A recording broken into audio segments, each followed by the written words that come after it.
Democratic Congressman Boyle of Pennsylvania, who actually, in your op-ed in the Philadelphia Inquirer about a month ago, Brendan, you said, "We share Israel's concerns. There is no room for error here." What is the most important thing that you want to see as you start to parse the nuclear framework deal? First, Liz, thanks for having me back. Sure. And one of the things that I mentioned, I believe that was the day that Netanyahu spoke here, was that it was important that Congress play an active role in foreign policy. That's our constitutional, not only right, but it's our constitutional duty. And so I'm very happy with the bipartisan compromise legislation yesterday. I actually think yesterday, beyond just this specific issue, I think it was the best day for Congress in a number of years. You saw a Republican chairman work very hard on legislation to try to craft something that ultimately wouldn't get vetoed by the White House, but could be supported by Democratic and Republican members.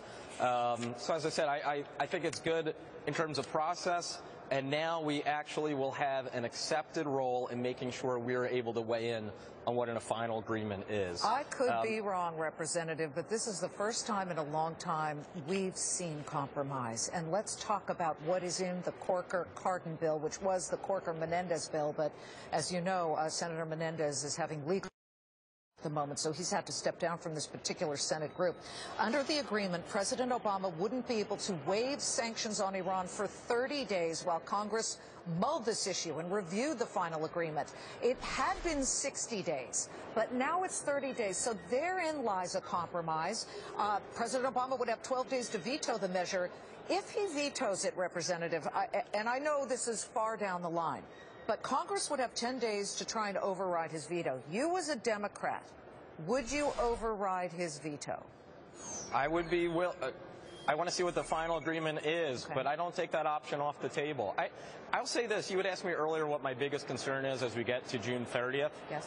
If you read the 4-page statement the White House released about the framework agreement, it's actually quite comprehensive, and I think it surprised people with how detailed it is.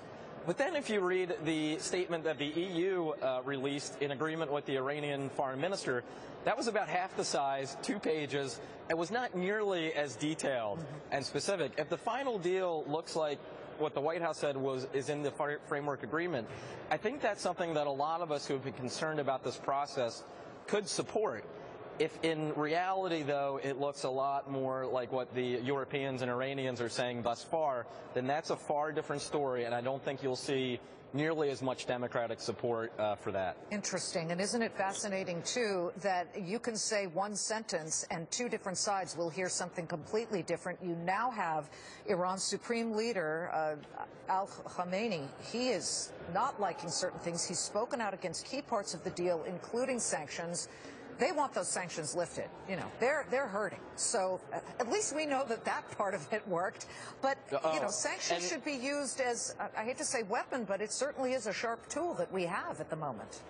Sanctions are an important tool, and let's not forget, had Congress forward and forced the White House to agree to sanctions in 2012, we wouldn't be, in my view, we would not be in this position where we're even close to possibly having a real agreement.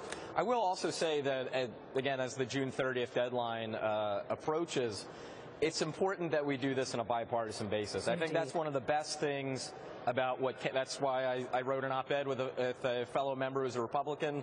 The fact that you had the Democratic ranking member and Republican chair agreeing to this legislation, let's make sure we keep that and we don't allow this to be a partisan issue. Couldn't agree with you more. Congressman Boyle.